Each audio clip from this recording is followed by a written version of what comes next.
Monday, the 21st day of August 2023.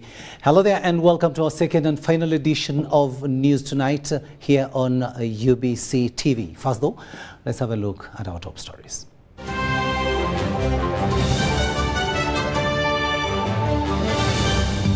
In our top stories tonight, a section of legislators want World Bank to revisit a decision on halting financing specific projects. Police arrested Congolese national Basaken Dabuhe for possessing hand grenades. Over 15 countries discuss regional preparedness on epidemics. And in sports, Uganda Woodball Federation hosts the third Beachwood Ball Circuit.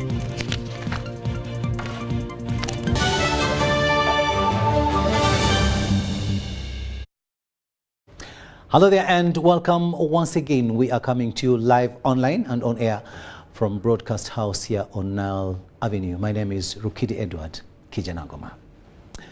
Now, a section of members of parliament has tasked the World Bank to reconsider its decision to hold the financing of specific projects in Uganda.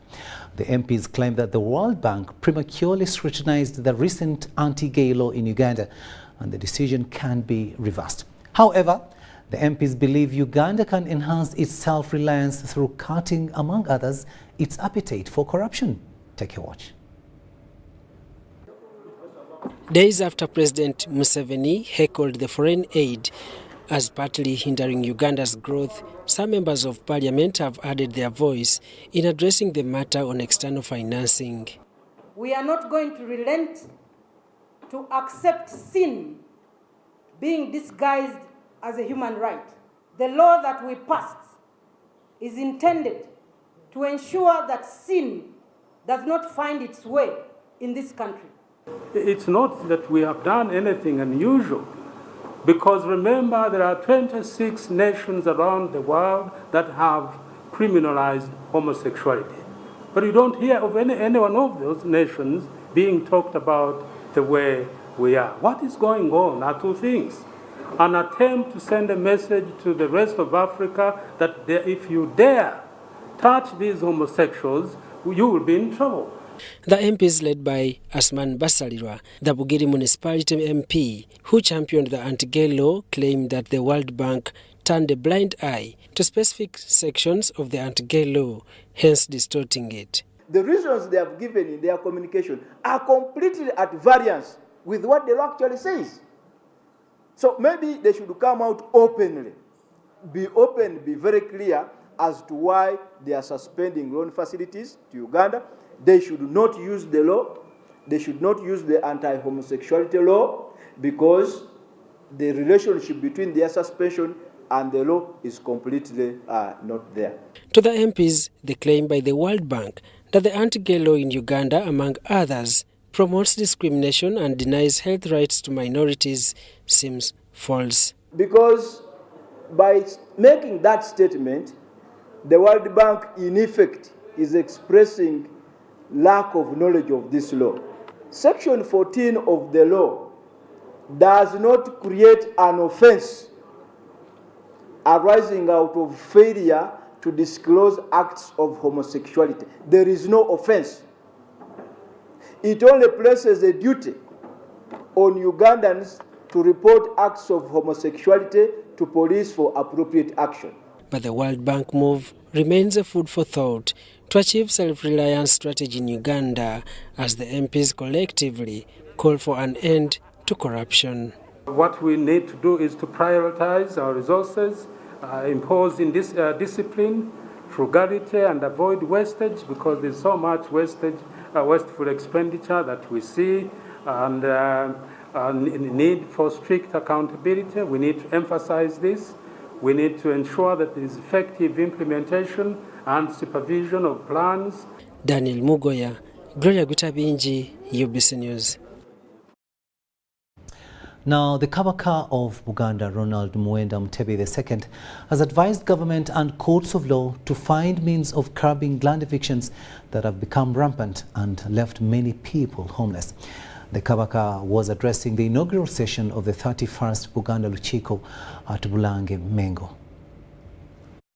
The Kabaka of Buganda, Ronald Mwenda Mutebi II, has officially closed the 30th session of Buganda Lukiiko and opened the 31st session of Lukiiko at Bulange Mengo. At about past midday, the Kabaka, accompanied by the Nabagereka Silvia Najenda, arrived at Bulange, and as a norm, he sounded the royal Mujaguzo drum. Recently, His Majesty appointed ministers to cabinet and sub-county chiefs, and as a model of the Lukiiko, before the Kabaka, they accept and appreciate the appointment. Kuweereza n'obumalirivu n'okwagala era siri kutiiririra ondabiranga ddala ayibeene. Addressing the Lukiiko members, Kabaka advised leaders to live an exemplary life as they serve his people. Twagala abavubuka baffe n'abantu bonna okwegomba obuweereza bwammwe n'okulaga nti tusobolera ddala bulungi okutuusa obuweereza obulungi eri abantu baffe mu mukwano nga tugoberera amateeka awamu n'ennono. Tusaba n'abantu baffe mwenna okwetegereza obuweereza bw'abaami bano, abaami ba Kabaka, okulaba nga batuukiriza obulungi empeereza yaabwe. His Majesty the Kabaka advised government and the courts of law to quickly resolve land cases which have left many people homeless due to court delays. Tukyawulira abantu baffe abasengulwa ku ttaka mu bitundu ebitali bimu. Bwe bagenda mu mbuga z'amateeka kitwala ebbanga ddene okuwuliriza emisango egikwata ku ttaka. N'olwekyo tusaba nti abo abalamula emisango bawulirize okusalawo emisango egyo mu bwangu. Kabaka also hinted on price fluctuation of produce and advised farmers not to relinquish despite this challenge. Newankubadde nga tukyalina obuzibu mu nsonga ey'obulimi naddala ku butale n'okugwa kw'emiwendo gy'ebintu bye tulima, naye tuleme kukoowa. The Katikkiro of Buganda, Charles Peter Mayiga, appealed to new appointed ministers and Lukiiko members to serve according to the 5 pillars of Buganda. Mukama wange tetugenda kwezzazaamu, wabula tugenda kujjayo n'ag'omubuto tulwane bwezizingirire, tujjukize Obuganda nnyini nsi kyabwagaza, tufunvubire tuze Buganda ku ntikko. Prince David Wasajja, Prince Crispin Jonju, religious leaders, district local government leaders from central government also attended Lukiiko. Brian Tumwinebyaruhanga, Andrew Sebira, UBC News. Now, police have arrested Ewan Basake Ndabuhe, a Congolese national, for possessing handheld grenades. Now, this follows the detonation of one of the grenades in Basake's house in Machinje Division. Police spokesperson Fred Enanga has called for public vigilance and enhancement of the neighborhood watch. The explosive in one of the rentals in Makindi attracted public attention and called security to intervene. Katwe police have established it was a hand grenade. The scene was thoroughly evaluated and documented by forensic experts and the counter-terrorism bomb squad members, and we recovered a safety pin, a green lid and a spoon, which shows that the explosion took place from within the house. police arrested the occupant of the rental, Basaken Dabuhe, a refugee from Kong, and several grenades were recovered from the house. To establish the motive, and upon further search, we also recovered 2 passports. He had 2 passports with him. He was in possession of 2 passports, one for the DRC and another one for Burundi. So we are further profiling him, but for the moment, we are charging him for being in unlawful possession of dangerous explosives. And this is a 39-year-old refugee from North Kivu in the DRC, and the evidence so far shows that he tampered with this hand grenade. We want to remind all refugees within the country that they have an obligation to remain as law-abiding while inside the country. Smuggling weapons in the country is a crime that is actually punishable by law. In Njelo Division, Buyukwe District, police is holding the proprietor of Cloud9 Massage Parlor, Nantume Patricia, on homosexuality charges. Nantume is accused of exploiting her workers while recording pornographic videos.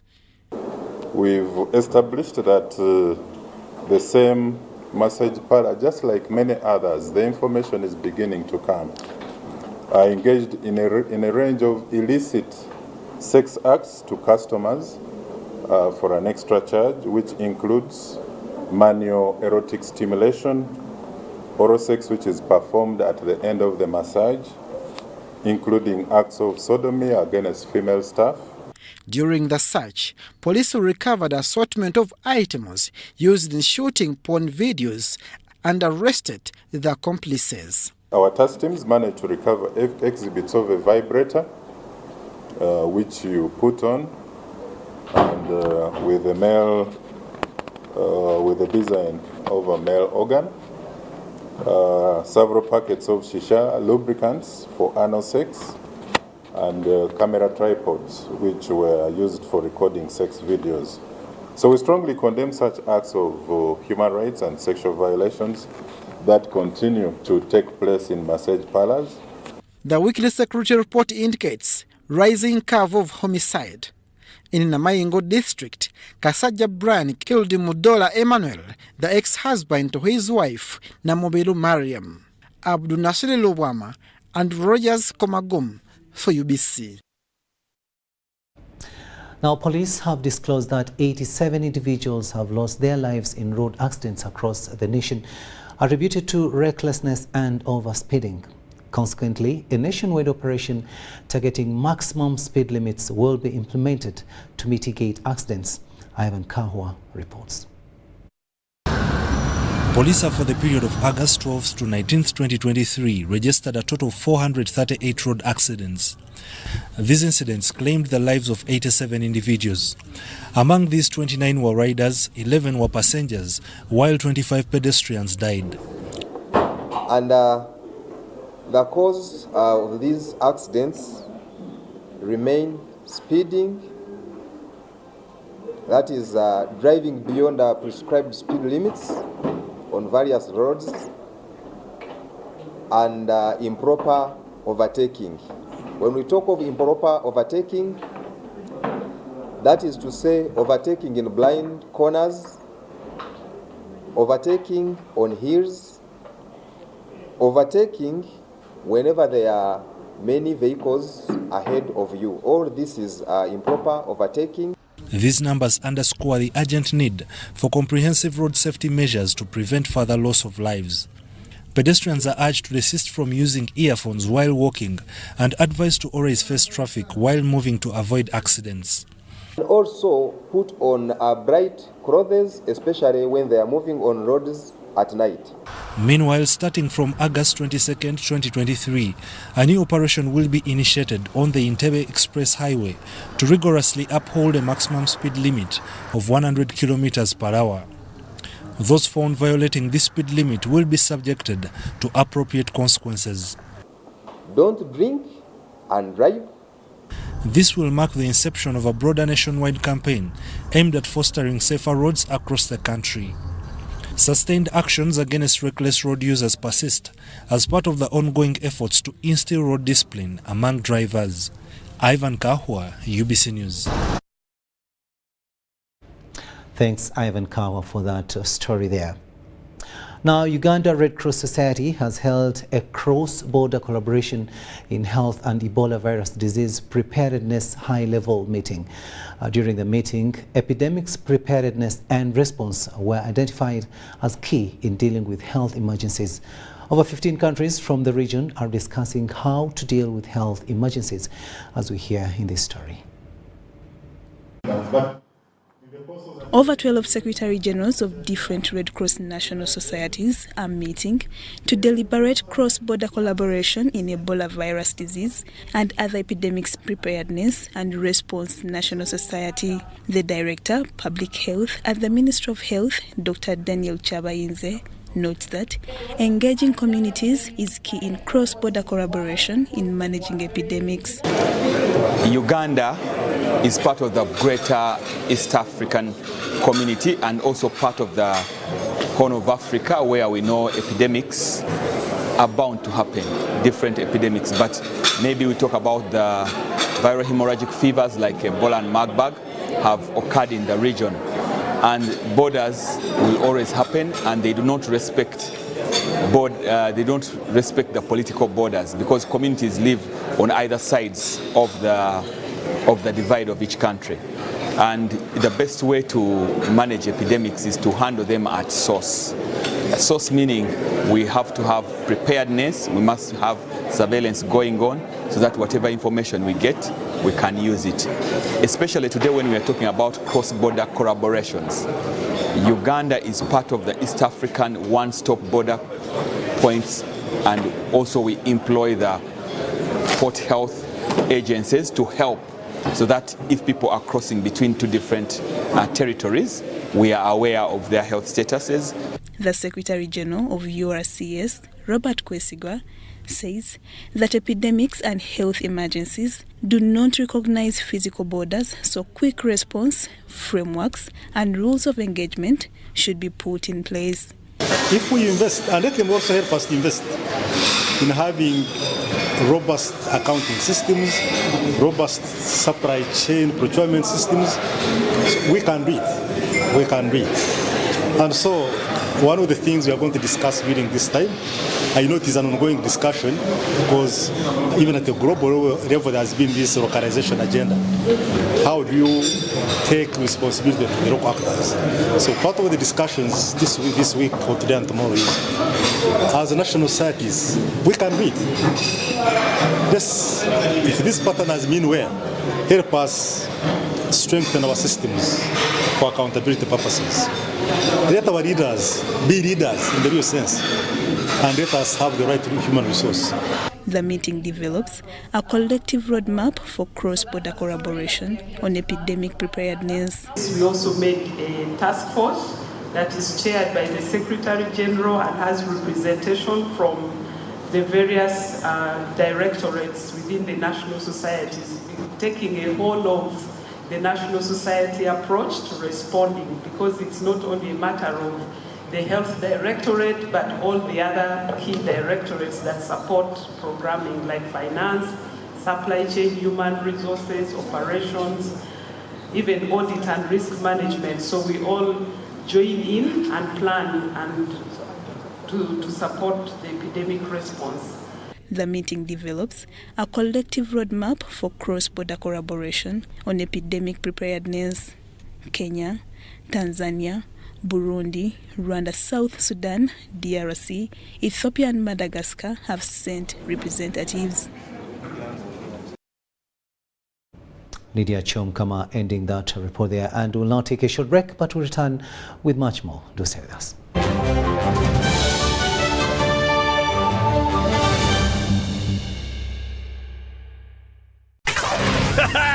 It's super fast internet. Oh, it's a super camera. It's a super battery. Fun battery phone. Yeah, it's a super deal. Get the Kapote Super from MTN now at a reduced initial deposit of only 49,000 shillings and pay the balance in Pola for as low as 833 shillings per day. Grab this Super Kapote deal this Christmas and get 2 GB of free MTN data every month for 8 months. Get the Kapote Super now from any MTN shop countrywide. Everywhere you go, MTN. Regulated by UCC. Juko. Yo. Check the shopping, man. What's your secret? Haven't you heard of the parish development model PDM? Yes, I did, but I thought it was just a talk. No, Sebatia. It is real. I and a few friends together formed a circle, accessed money from the PDM, invested in a portrait project, and now things are moving. Juko. I thought I was one of your friends. You are. But you left me behind. I didn't leave you in poverty. What you do, just visit your LC2 chairperson and your parish chief and start the process of economic transformation. Just like that. The parish development model is an initiative from the government of Uganda through the Ministry of Local Government designed to transform all lives of Ugandans for the better.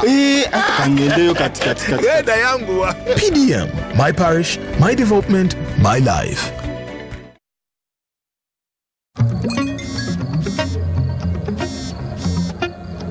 Hello, darling. Hi, Granny. What did you do this weekend? Well, on Friday, I went on a science trip with my classmates to Windy to see the gorillas. Then, we watched the cup final in London. On Saturday, my friends and I met up to hunt some dragons. Again. Also, I taught the vacuum cleaner and the TV this new dance everyone's doing. They're really getting into it. And on Sunday, I went to bed watching the world from space. And you? Yes, seriously, Granny. With Airtel 5G's lightning-fast speeds and seamless connectivity, you won't believe what's next. Airtel, a reason to imagine.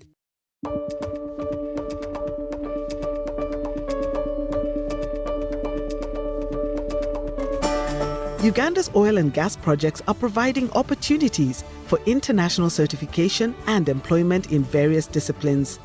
12,000 Ugandans have received global oil industry training and international certification in welding, heavy goods vehicle driving, and scaffolding, among others.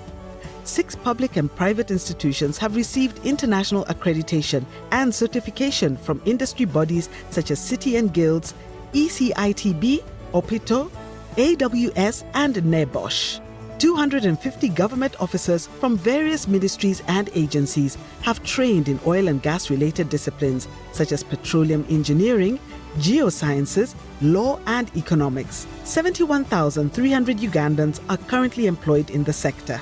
The National Oil and Gas Talent Register provides visibility to Ugandans with skills and competencies for possible employment in the oil and gas sector. Registration is free. The Petroleum Authority of Uganda, creating lasting value in Uganda's oil journey.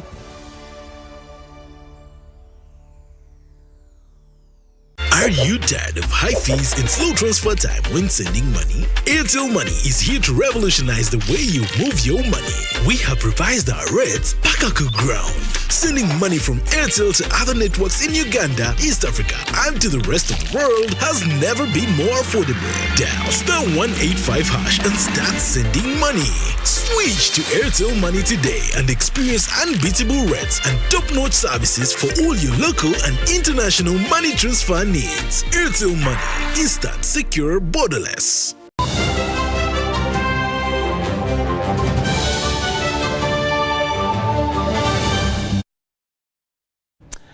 Welcome back from that break, and this is our second and final edition of News Tonight here on UBC TV this Monday, the 21st day of August 2023. My name is Rukidi Edward Kijanangoma. Now, the International War Crimes Division Court has set the 28th of August 2023 to deliver bail ruling for Mugera John, the co-accused with members of Parliament Mohamed Sejirinya and Alan Sewanyana in the Greater Masaka murder case. The accused Mugera John, in applying for bail, informed court about his health status and that he needs treatment outside prison. Mugera John, the co-accused of Kawempe North Member of Parliament Mohamed Sejirinya and Alan Sewanyana for Machinge West in the Greater Masaka murders, wants court to grant him bail at the International War Crimes Division Court in Kororo, presided over by Lady Justice Alice Komuhanji Kauka. Mugera presented 3 sureties, Deo Chisasa, Mary Bilungi Namaga, and Annette Sanyu, his wife, for court to grant him bail. Council's submission, Your Honor, that the applicant that the surety number 1 cannot have control over him since he has businesses in Chota and moving back and forth. Your Honor, that can be cured by this honorable court when it sets stringent terms. Mugera also informed court about his health status, which requires him special treatment outside prison. Our humble submission, Your Honor, this honorable court should exercise its discretion and find that the applicant has proved all grounds of his bail application and grants him bail. Prosecution objected to the application on grounds that the accused failed to clearly prove to court his press overboard. The same with his sureties. If the court is to believe that the applicant has a shop, that the applicant has a bar and a lodge in Chotera, vis-a-vis surety number 2, who is a broker or border, surety number 3, who is a charcoal vendor, will these 2 who are economically submissive to the applicant be able to control him if he said he's in his business, so therefore he won't be in court on that day? Will they be able? Prosecution also objected to Magala's land title copy and the alleged guest house in Chotera presented to court by the accused, on the ground that he failed to prove ownership. He also contested the financial stability of the sureties to stand for the accused and asked court to dismiss the application. In one or the other shows that a person, a surety, should have a credible source of income. Charcoal is not a credible source of income because even the president banned it. He banned the charcoal, my lord. So it is no longer business. Surety number 2 does not have the same kind of business, is not registered. Judge Alice Komuhanji Kauka set 28th September 2023 to deliver a ruling. The accused Mugera John was remanded to Luzira prison. Meanwhile, the same court has indicated 1st September 2023 to deliver a ruling of confirming charges against the 8 suspects accused in the murder of Major Muhammad Chigondo. Registrar Tim Beatrice presided over the case on the behalf of Justice Richard Wawire. In another development, High Court Civil Division in Kampala has set 23rd October 2023 to start the hearing of the case filed by Sam Mukala against Pastor Jackson Senyonga of Christian Life Church Ministries and the bodyguard Waswa Israel. Sam Mukala accuses Pastor Jackson Senyonga of torturing him with his bodyguard around his church premises. I've heard from the lawyers of Pastor Senyonga who have informed us that they have filed their reply and we shall file a rejoinder to the same and we shall be ready to commence the hearing. The victim Sam Mukala talked to the media. I did not receive justice and I want these people to compensate me. Mukala alleges that in 2018, while he had gone for prayers at Christian Life Church Ministries Kavule, he was tortured by the bodyguard of Pastor Jackson Senyonga. Deborah Namamonde, Ivan Juko, UBC News. The United Nations Development Programme is pledging more support towards the establishment of a business and innovation center at Kabale University in Western Uganda. The UNDP resident representative Elsia Tafwa says this will go a long way in promoting research and adding value to agricultural produce in Kigezi sub-region. Now, this was during a meeting at Kabale University to establish progress of the UNDP-supported Business Incubation Center. Here is our reporter, Henry Okrut, with more. Early morning over the weekend, stakeholders of Kabale University walk and drive in and out, seeking one service after another. One of them is Elsie Atafua, the resident representative for the United Nations Development Program in Uganda. She is here to boost university service through innovation. We have youthful population, largest youthful population ever registered in the history of mankind. It's here with us. Africa has the youngest on earth. In fact, 10 of the youngest countries on earth, 9 of them are in our region. Uganda, Niger, Mali, you can talk on and on. We are very young, which means that if we strategize very well, we can benefit from the demographic dividend that we have. Whereas the support towards establishment of a youth for business and innovation facility is a welcome initiative for this university, more is needed. Like when you see these people of Rotary, Lions, they have a day when they meet. So when they meet, they share ideas.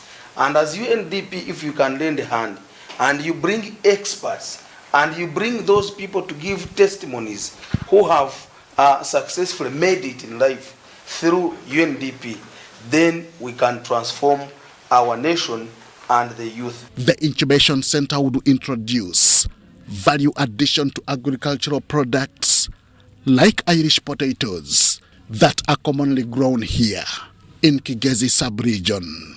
We do hope that this will not only be for the students of Kabale University, but also those in the larger Kigezi area and by extension the country as a whole. What we are also hoping to do is that we establish a connection between this Business Incubation Center and a number of centers that we are also strengthening. One is the Makerere Innovation Port, where we are also putting in a few facilities around innovation there. So we are happy that UNDP really has helped us to start off. We always had these ideas. Sometimes we have open days, the students have innovations, but the starting of this wasn't taking off. To open up opportunities for youth, UNDP would support innovation and fund for physical infrastructure, equipment and support for more research. They gave us $60,000 to start with, and now the resident representative has added another $200,000. You know, we have different ideas, but it takes some step ahead of transforming the ideas into reality. So the ideas we have as youths of being innovative, personally this initiative will help me to begin businesses. I mean, not being job seekers, but job makers. So we are very grateful. This will boost us and we hope to take off and be able to move and develop it into a bigger long-term innovation center. Henry Okrut, UBC. Now, a 22-year-old Congolese refugee mother in Tororo district is stranded with the body of her 5-month-old girl who mysteriously passed away last night at Amagoro Court Hall, a place they called home for a month. Now, the district security officials claim they are still waiting for response from the office of the Prime Minister before thinking of burying the body. The child's mysterious death has left many of the refugees shocked, with many wondering what could have happened, given the fact that the child has been well for the past days. Much as the child is said to have passed on as early as 7 a.m., by 4:30 p.m., the body was still lying at the hall, with the mother uncertain on what may follow. Here is a mother who gets up to breastfeed as usual. And then she realizes the baby is not responding. It's very cold. You know, you're trying to lift up your child, but it is very cold and not responding. Now, at her age of 22 years, I believe she doesn't know much about life. So she awakens the mother, the grandmother to the deceased now. it is the grandmother who realizes that the baby has already passed on. But with the district security personnel's efforts to have Alima helped are underway, confirming that they have already written to the office of the Prime Minister and now awaiting response. Since then, I've been making contact with the Commissioner of Refugees in the office of the Prime Minister for guidance, but unfortunately, I have not been able to get him directly because they told me that is for a cabinet meeting. So somehow we are stranded. But leaders suspect pneumonia to be cause of the girl's death. None of our children deserve to go through this. Yes, our parents may have wronged, but we cannot be punished for our parents' wrongs. And that is why we have been begging on behalf of the very many children, please, these people would be considered and taken back to their various camps. The mother gave birth, you also, but they are sleeping in the cold. This is almost a 2-week-old baby now, I guess, but it is sleeping in the cold. Out of 178 Congolese refugees who recently crossed to Tororo district from Kenya, 139 are children between 2 months to 10 years. These have spent 1 month in the district as they await for Prime Minister's office to transport them to their respective camps.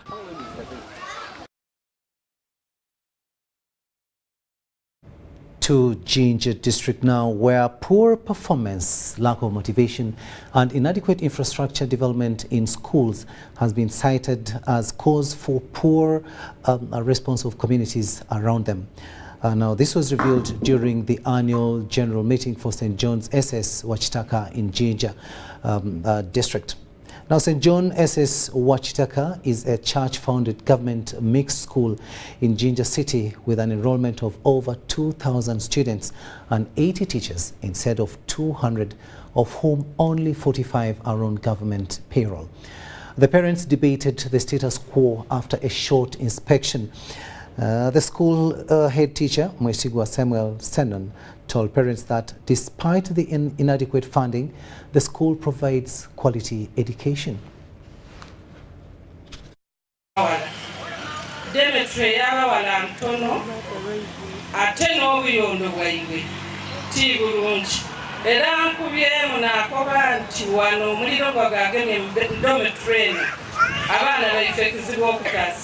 Kino kyakutambulanga bulungi n'ensonga y'abaana endidandaba yaibwe mu bibiina wazira abanga atuse mu n'okulwala awo natuka n'omubuuza nga bati ebizibu kyoli ku isomero kuba nti baba idandaba endidandaba yabanga anafu wazira ko ekyo nga kikaali awo kyaba n'okuba nti endandaba anafu ife abazadde twekubirize soboka first grade seedo tudongereku n'abazadde kituwa amaanyi okwongera okuleeta abaana mu bungi ebitanda ebingi ebyaddawo ebitali twiko n'olw'ensonga eyo engeri yokka yesobola okukola ekintu ekyo n'omwana ayingira mu dometry okuba nga asaswire sente dona ekolibaekukubanga ati mutu.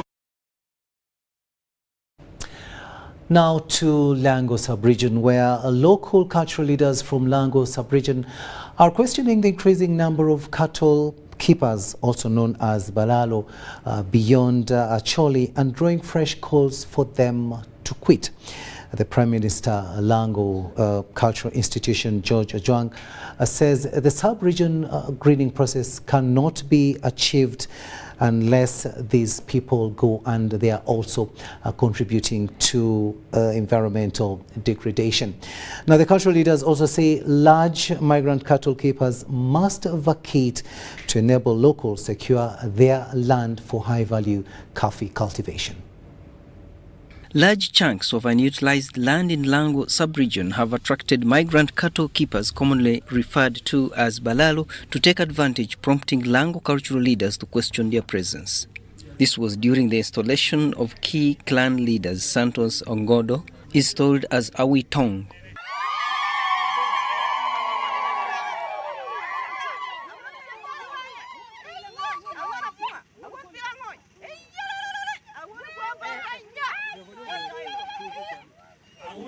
As the President stated some times back, we have the number of balalos in Lango here. In the eastern part of Lango, that is in Utuge, and in the western part of Lango, Akogoro, there are also balalos there.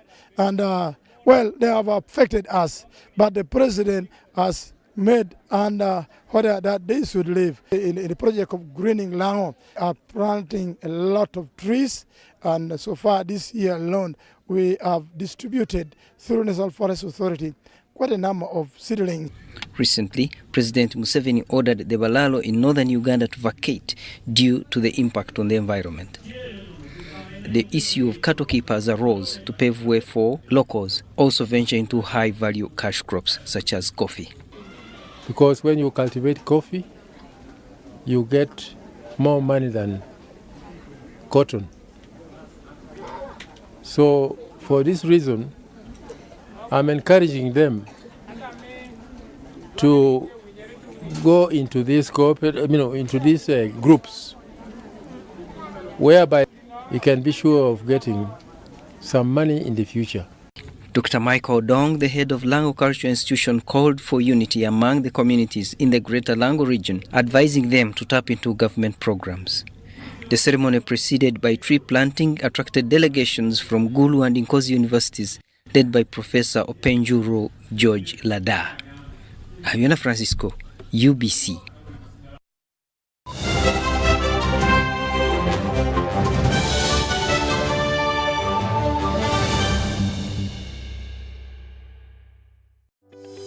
These days, our homes are no longer just the places we live. It's where we attend meetings, go to class, keep each other safe, and entertain ourselves. To do this smoothly, you need a reliable internet connection. Buy the MTN WakaNet router, which connects up to 32 devices, and get a free 40 GB data bundle at only 149,000 shillings. Or buy the MTN WakaNet MiFi at only 75,000 shillings and enjoy a free 15 GB bundle to stream, study, work, and play on the go.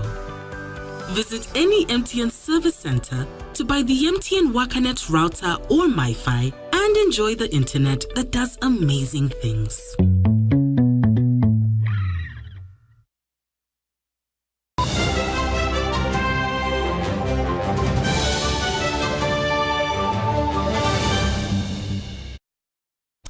Welcome back. Let's have a look now at the latest in business. The chairman, Presidential Advisory Committee on Exports and Industrial Development, Odrek Rwabogo, has tasked Ugandans to ensure promotion of Uganda's export produce for value addition to meet the $6 billion target for Ugandan products by 2028. The message was delivered at an engagement meeting with exporters and stakeholders at the launch of the performance survey for exporters here in Kampala. That will serve you for 3 or 4 months. The President of Uganda formed the Presidential Advisory Committee on Exports and Industrial Development to unlock Uganda's export potential and focus on overcoming bottlenecks and increasing competitiveness. The body has since promoted the economic, industrial and social development, giving Ugandan products room at the international market standards. The recent Uganda-Serbia trade hub was achieved through such relations, among other business partnerships. PASAID is equipping Ugandans in the export sector with the knowledge to promote their goods, and a drive to grow Uganda's exports by $6 billion was launched. I'm sure Brenda must have shown you these categories of products will change as our knowledge changes. The chairman, PASAID Odrek Rwabogo, says they are looking at 4 pillars for value addition. Many of you know what we call value creation, don't we? There is no value add. We shouldn't be here today. We shouldn't be speaking the things we're talking about. And that's what I want you to ask of government institutions. What is the value you create, and what's the architecture of that value to my transaction because I pay taxes? Because when I bring in foreign exchange, I have brought something in the country, and therefore it's extremely important that that value is protected. For the time of operation, PASAID conducted a survey between 10th July to 18th August 2023 on the performance of the export sector in Uganda, and looking at 100 companies, The findings revealed a number of challenges that needed to be resolved. It's not about the sectors, it's about who's the player and what are their issues. So some of the issues and the needs that came through were needs to do with finance, markets, issues to do with the red tape and you know how we clear through, issues to do with the export infrastructure and so on. So from the attendance today, we realize that the export landscape has both the big players, and we appreciate what they do, but we also have a big concentration of the young players. And as per said, we're trying to drive that, to drive and ensure that the young players get better fitted in the market.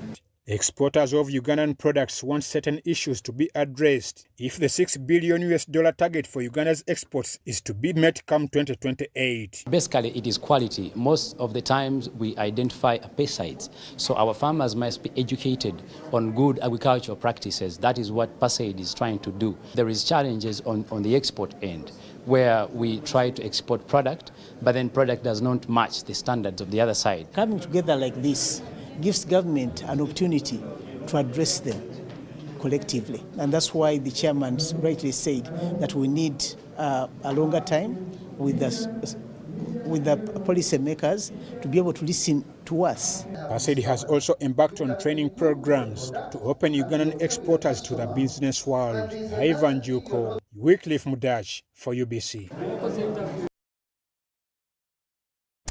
Now, various youth in Kabale district are concerned over the low levels of inclusiveness in national development programs. Orech Ambrose, a member of the Youth Council, is faulting government bureaucracy for propagating corruption, which has consistently sidelined them out of empowerment initiatives, thus feeling forgotten. Odulo McArnold reports. Problem is unemployment. That is the major problem. At the sidelines of Youth Day activities in Kabale district, youth voiced key issues affecting their well-being, among which unemployment and early parenthood took center stage. You can come with someone and he or she tells he or she is doing engineering, but he is not sure if he is going to get a job because that person is the first to reach that extent as far as education. So at least the government, if it can create some investments targeting the youth, like they are always saying, organizing such meetings, really, I think that it can be playing some good work. What we need, it is only the knowledge of how we can build ourselves. Either when we are at home, what can we create there for us to gain a small income so that we can sustain our own lives? Because at campus we think that now we are in a mature age of getting married to create our own families and leave our parents where they are.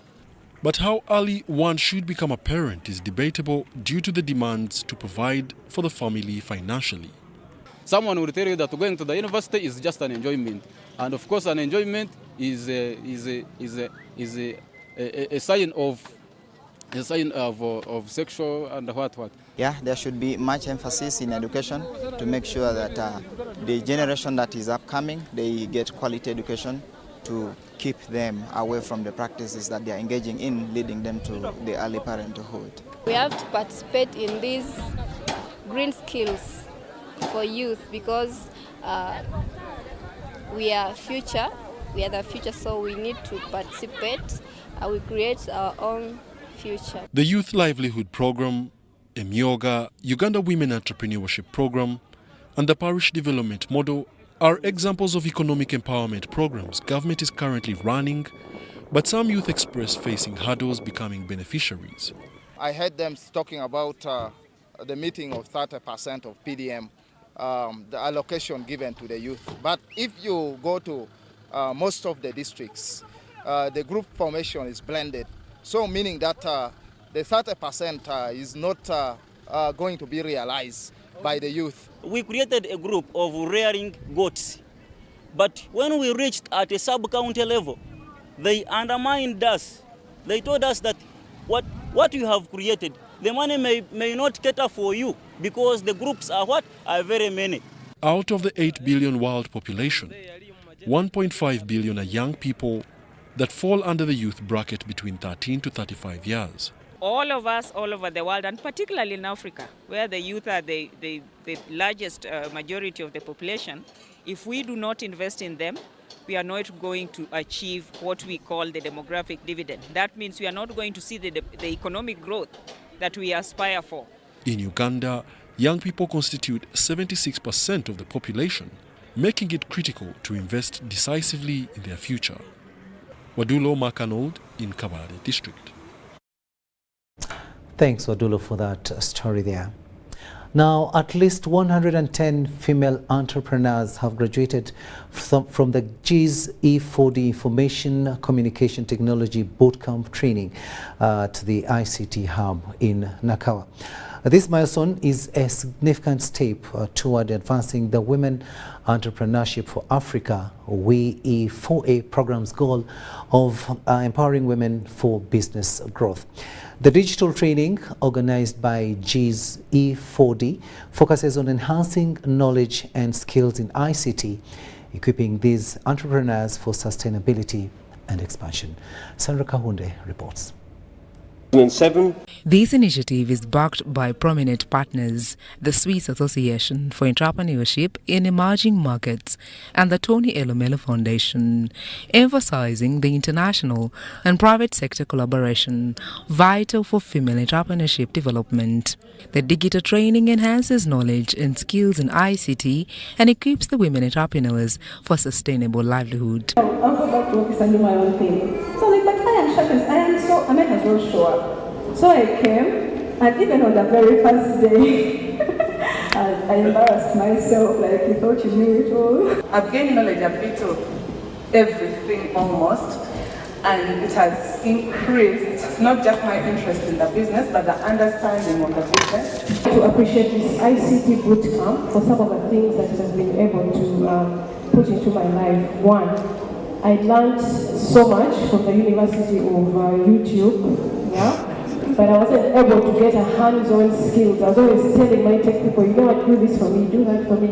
And the stakeholder support with funding for the program highlights comprehensive backing spanning financial, developmental and policy domains. I am so impressed by your experiences, and I take a lot home from what you've said. I think the real future lies in ITC. It gives you the chance to leapfrog a lot of development and just make do and be part of maybe the most global approach, no matter where you live, you know, what you are, which religion you have, or color of skin or gender. It's a great opportunity to progress. Both public and private sector representatives highlighted the collaborative nature of the initiative. We are going to ensure that going forward, we implement better, and above that, we hope that you take these trainings and are able to grow your businesses, are able to grow this economy, and above all, to employ several Ugandans. Graduated or who have just completed the ICT bootcamp have acquired skills that enable them to be part of the digital transformation, because they now have skills that make them relevant in the digital transformation journey.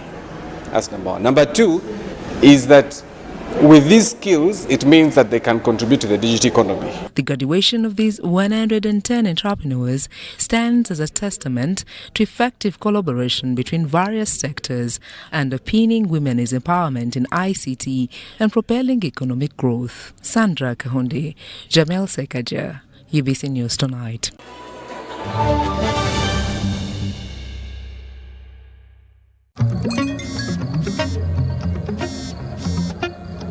Hello, darling. Hi, Granny. What did you do this weekend? Well, on Friday, I went on a science trip with my classmates to Windy to see the gorillas. Then we watched the cup final in London. Oh. On Saturday, my friends and I met up to hunt some dragons again. Also, I taught the vacuum cleaner and the TV this new dance everyone's doing. They're really getting into it. And on Sunday, I went to bed watching the world from space. And you? Yes, seriously, Granny. With Airtel 5G's lightning-fast speeds and seamless connectivity, you won't believe what's next. Airtel, a reason to imagine.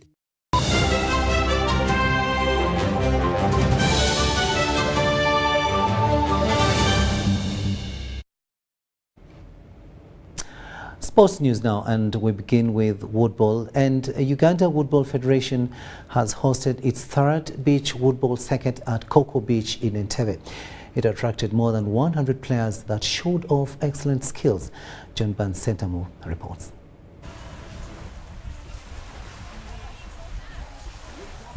Players from 20 clubs, including a team from Karamoja, have contested the third beach woodball circuit at Coco Beach in Entebbe. We hope that we can actually encourage more of the stakeholders to join in and play the sport, because it's a sport for all, and it has attracted very many partners, including Coco Beach, who is our host for this event. The circuit was in two categories, a senior and corporate, with action in both genders. It was graced by the Uganda Woodball Federation President Paul Makayongo, who hailed Uganda's team at the just concluded Beach World Cup and also talked about the future. I want to continue to assure you that we will do everything possible to make a woodball a very enjoyable game, to look for the best sceneries, because entertainment and enjoyment is part and parcel of the woodball sport. So when you come here, don't just play woodball, but take advantage to interact, to know one another, to enjoy, to be happy, to ease the stress. This is woodball. I would like to use this moment to recognize and welcome back the team that represented our country in the third beach woodball championship in Malaysia. In the senior men's category, Makerere University's Robert Kikulwe bettered others, with the Stroke Club's Thomas Kedi second and Ndeje University's Paul Chabagu third. Ndeje University's Joan Nahurira topped the senior ladies and added the ladies' doubles crown, while the mixed doubles were won by Paul Chabagu and Jackie Naula. So interesting, so motivational, and so encouraging that I really won this. I least expected it though, but it has come to pass. In the corporate category, University of Kisubi's Barbara Naruoga was the best lady, while a Kisubi Corporate Club player Jackson Masiga surprised all men. The championship attracted more than 100 participants from several clubs, including Prisons, Kampala International University, and Uganda National Examinations Board. John Burns Sentamu, YBC News. And finally, Batball, where the Batball X tournament that started on the 15th of August 2023 at Lugogo and Jinja City climaxed last evening at the Lugogo Cricket Oval as the Central Rhinos defeated Rwanda, thereby emerging the title winners. The Central Rhinos lived up to the favourite tag of the Batball X tournament as they convincingly beat Rwanda, emerging by 35 runs in the final to win the Batball X title. This game was played last evening at the Lugogo Cricket Oval. Rwanda Emerging chose to bat first, letting the Rhinos post 106 for 4, but the score was too high for them to chase as they were bowled out with just 71 runs on the board. Christopher Kidega, the captain of the Central Rhinos, was on the forefront with 53 runs off 23 balls and also had 2 wickets in the game. This and his entire performance in the tournament earned him the MVP of the tournament.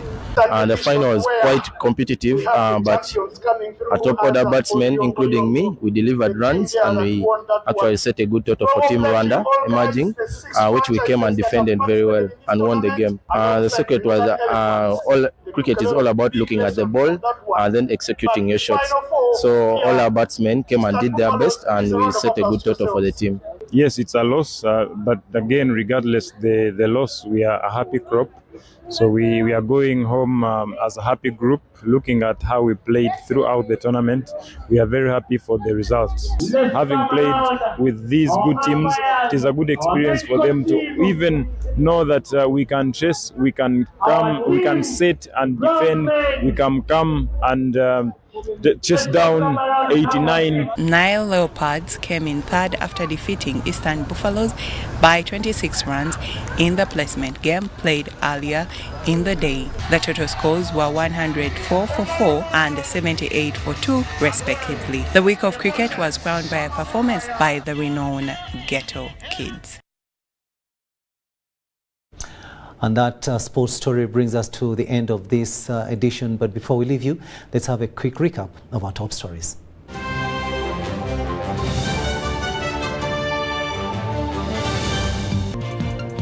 In our news headlines tonight, a section of legislators want World Bank to revisit a decision on halting financing specific projects for Uganda.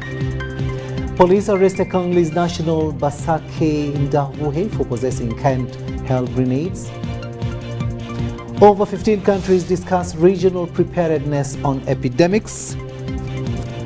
And in sports, Uganda Woodball Federation hosts the 3rd Beach Woodball Circuit.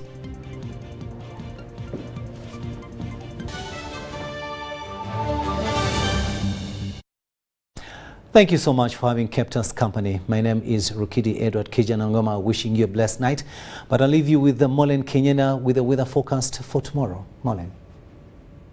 Well, hello there. Good evening and a very warm welcome to tonight's weather report. My name is Molen Kenyana. Now, this evening we have seen a pickup of wet weather activities across most areas within the country. However, the Lake Victoria Basin part of the country continues to have dry weather. But looking at the wet conditions that we did have, that was due to the advection of the Congo air mass that is now being advected towards the country. That is affecting mostly the western part of the country and West Nile, which are the places that we did see a lot of rains, also for parts of Central. But also tomorrow morning, we do expect that we will see those rains again across the Lake Victoria Basin as well as parts of Central. But for Mubende, we will start off with sunny intervals. Now, looking at the eastern parts of Lake Victoria, we'll also be having those rains come through, but most of that will be in light quantities. Soroti will start off with mostly sunny intervals as well. Across the Rwenzori area and southwestern, we'll start off with a mix of clouds and sunshine, and we do expect to have rains for parts of midwestern, including Masindi. The northern half of the country will see mostly pretty sunny morning with a mixture of clouds across parts of the Choga region. That includes Lira. But as we cross over into the afternoon, we start to see more rains developing again across parts of Central and the Lake Victoria Basin. Temperatures will be at mostly 29, with Nakasovola going up to 30 degrees. And across the eastern part of the country, still we'll see those rains picking up again with a warm 33 across Soroti. That will be a warm day over there. And also Jinja will be at 29 degrees. The western part of the country, we're looking at more rains again also picking up, but a warm day for Kasese will be at 32, and we do expect that Kabale will be at 26 degrees. Now, also looking at the northern part of the country, we start to see a mix of clouds and sunshine mostly across the area, but quite a hot one for Kotido. We're looking at 33. That will be much of the Karamoja region, although we do expect some rains to come through for West Nile with temperatures being at 32 degrees. Some of the cities that we have for you across the world, we are forecasting sunny conditions. That will be for Cairo with 38 degrees. Quite a hot one for Dubai. We'll be having 41 degrees centigrade. That is during day. And a chilly day is forecast for Nairobi. Temperatures will be at 24 with sunny intervals. And that brings us to the end of tonight's weather report. Thank you very much for joining us. My name is Molen Kenyana, wishing you a good night.